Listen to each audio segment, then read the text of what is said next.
Okay. Well, last session of the day. Let's get cracking. Um, for those who don't know me, my name is Bart Enkelaar. I joined Bol.com in 2014, and this is me and my son, who was born in September. And this is us on one of our many adventures exploring Amsterdam North, which is the best time of my life every year, every time. Um, so the talk, the title of this talk is this one weird trick this expert engineer uses to make more impact, which is obviously clickbait, and I guess it worked reasonably because there's more people now here than my session in the morning. So and it worked for Tech Nation because I'm supposed to be giving this talk there as well. Um, but if we if I would have given it a title that actually covers the content, then that title would be something like "Say No More," because there you have it. That's the trick. Um, so if you want to be really meta about it, then you can leave the session now, and that would be, I guess, pretty cool. But I actually do have more to say, so bear with me as I offer some context and maybe some insight into something that's definitely not a new advice, but definitely something that has worked really well for me at Bol.com. So, no. Why should you be saying no more? Because yes is the big thing, of course. As you say, yes, your life gets more fun and you get to experience all the new things. But there is a lot of value in in starting to say no at some point, because no brings focus, and focus is what gives you the time to be absolutely awesome at the things that you choose to do. And I guess what the key word there is is choice. If you're deliberate about choosing to do some things well, or not just well, do them awesomely, and keep away the other things, then you're gonna be making much more impact. It's like basic physics. If you use a sharp axe, then you're gonna be hitting the wood with more force. You'll be making much more impact. And also, this saying no to new opportunities while you're working on specific initiatives that you're focusing on, it really signals not only to the projects that you're working on now, but also to the people who come to you with new opportunities, that when you do say yes, then you are committed. You go for it, and you go all in to make it the absolute best possible. And let me tell you from this experience, that's a fantastic idea. um, so, as I said, say no more. And but don't just say no, say no and.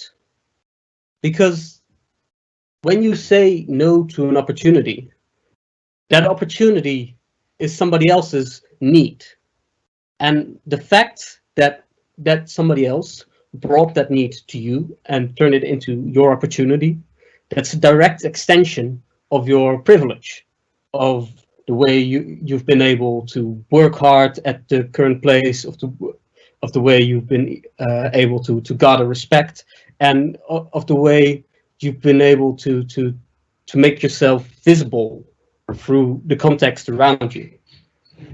And being even so privileged that you already have these other awesome things to focus on, and thus uh, don't have the time to focus on this new need, enables you to take that opportunity and offer it to somebody else.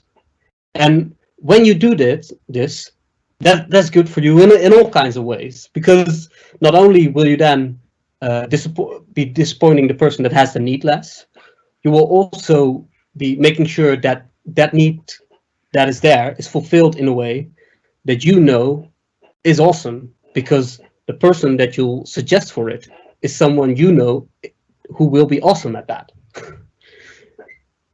And of course, also you'll be directly extending that privilege to that other person, and it doesn't come often that you can directly use your privilege to enhance somebody else's position and give that privilege to someone who deserves it and might not be as privileged as you are. Right. So let's talk about why it might be hard to say no. One of the things I already mentioned it is that you might be worried that you disappoint the person that has the need that comes to you with this specific opportunity. And this is where the no end is super relevant. If you provide that person with a qualified alternative for the solution for that problem, then the disappointment is going to be a lot less. um, and another problem that might make it hard to say no is that you might be worried that if you say no to too many opportunities, that no new opportunities will come your way.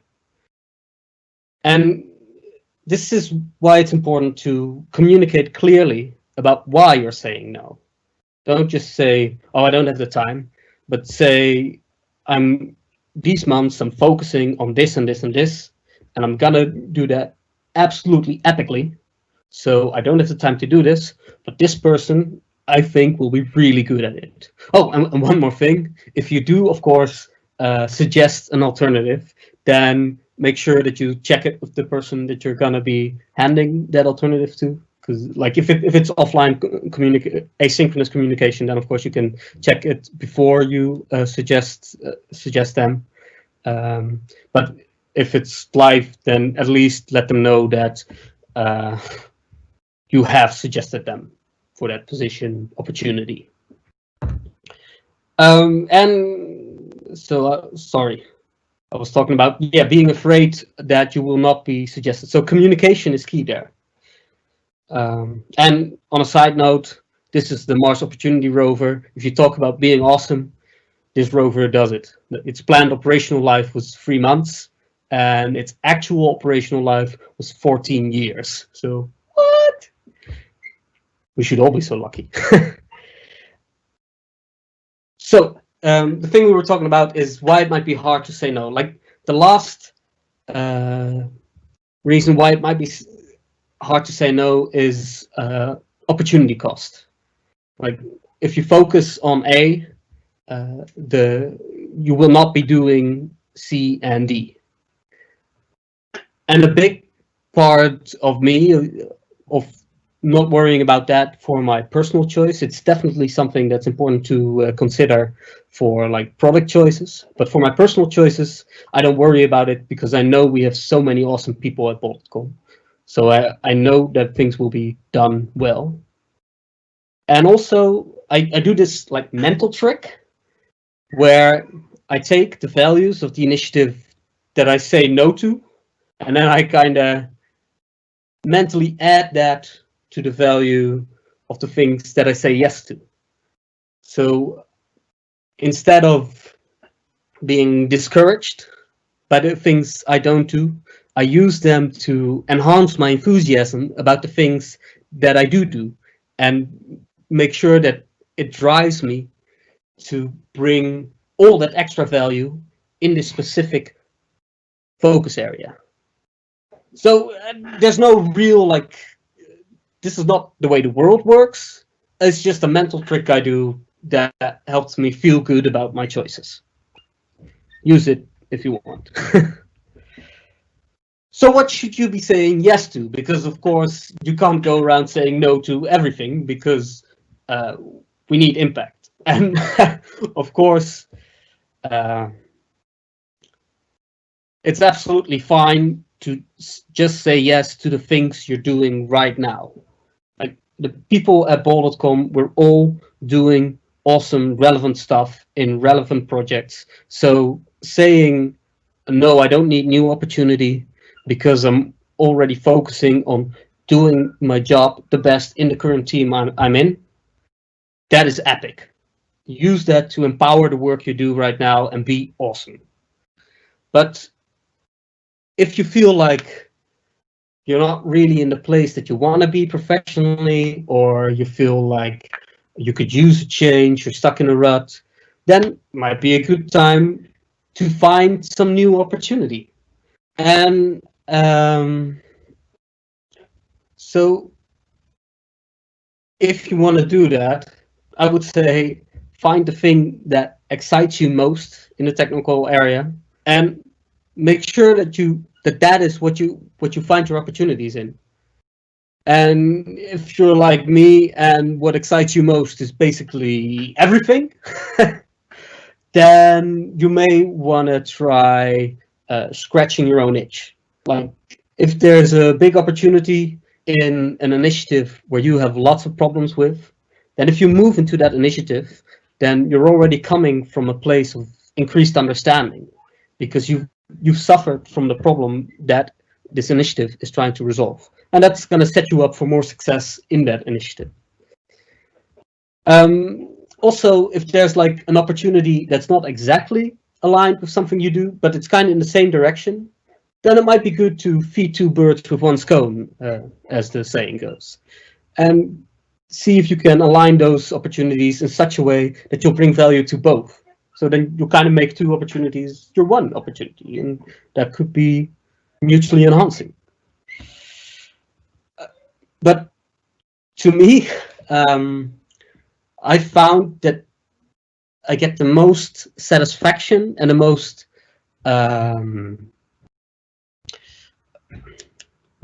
motivation out of the opportunities that you make for yourself.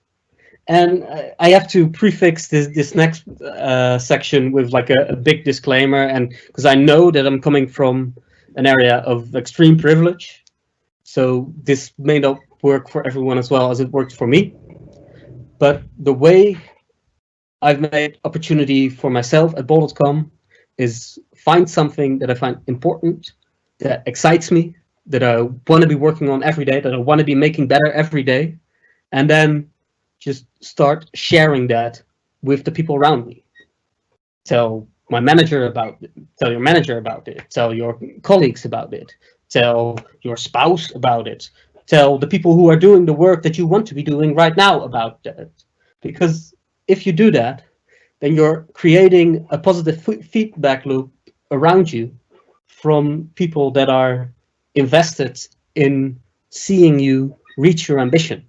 And that positive feedback loop is gonna drive you and motivate you extra to reach the things that you want to reach. And that's worked really well for me, especially at Bol.com, because there's so many things that are going on that there's always opportunities everywhere. All we need to do is find it, and by informing more people about your ambition, those opportunities will find you quicker. For example, if one of those people that you've told will be coming in a no-end situation, remember, I talked about this earlier, then because you've told them about your ambition, they will think of you as the end. And that way we might all get to a better place for Bol.com, which is where we just want to go. So to wrap that all up, here's Bart's 4-point guide to making more impact. Step 1, figure out what excites you, what you want to focus on, what you think is the next big thing for Bol.com. Tell this to the people around you, tell this to other people, tell it to your neighbor, to your mailman. And then go forth and say lots of no end to all the other opportunities that do not guide you in this direction that you've chosen. And once you do that, you'll get lots of impact. I got 30 seconds, so I guess it's thanks, and I'll be getting to the questions later again. Thank you very much, Bart. Hope you've all enjoyed Spaces Summit a lot today, and see you back tomorrow.